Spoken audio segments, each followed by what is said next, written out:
next we have to learn the conditional statements and its converse. Okay, so the statements which can be written in the form of if then, the statement which is written in the form of if then that statement we call as the conditional statement, and the part of the statement following if is called the antecedent, and the part following then is called as the consequent. Okay, and converse means what? If the antecedent and the consequent in the given conditional statement are interchanged, and then the resulting statement is called as the converse of the given statement. If the statements in the form of if then it is conditional statement, and if statement in the form of then if, then it is converse statement.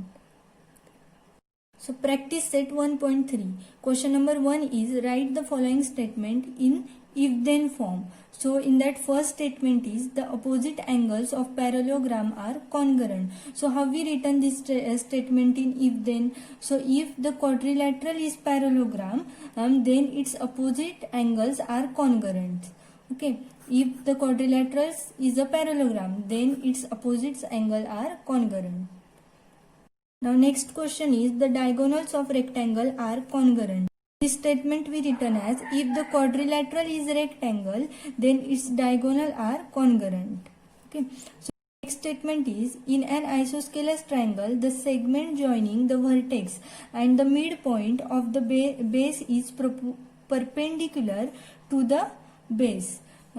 So this statement we written as if a triangle is an isosceles, then the segment joining vertex and the midpoint of the base is perpendicular to the base. Okay. Now question number 2 is write the converse of the following statements. In that first statement is the alternate angles formed by two parallel lines and their transversal are congruent. So this is the statement given, and this statements converse want to write. So what is the converse of this statement? If the alternate angles formed by two lines and its transversal are congruent, then the lines are parallel. Now second question is if a pair of interior angles made by transversal of two lines are supplementary, then the lines are parallel. So this statement's converse is what? If two parallel lines are intersected by the transversal, then their interior angles so form are supplementary. Third question is the diagonals of rectangles are congruent. Now this statement we cannot write the converse, so converse of the above statement does not exist. Now next point is theorem. Theorem means what?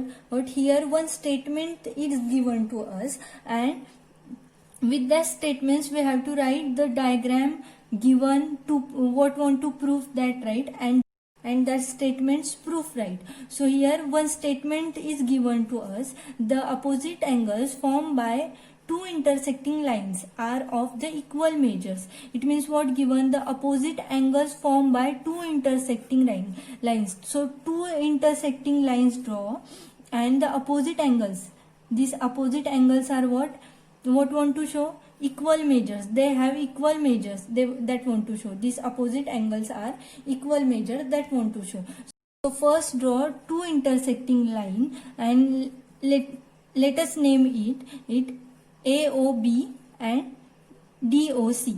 Okay, line AB and line CD intersects point O. Okay, so here given what? Or the opposite angles formed by two intersecting lines, means line AB and line CD intersect at point O such that AOB and COD.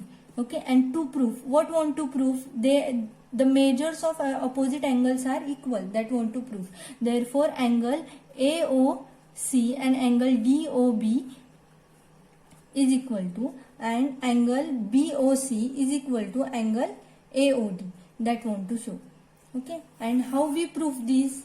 So here first first we prove these two angles. Okay, these two angles are same.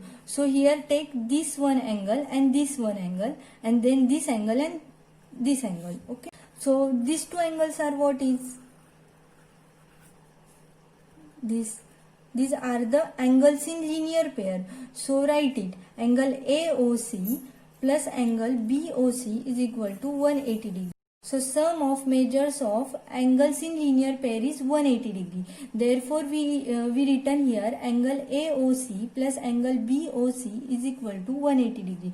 Now next take these two angles. So what is that? Angle AOC plus angle AOD is equal to 180 degree. And here reason right, angles in linear pair. Okay.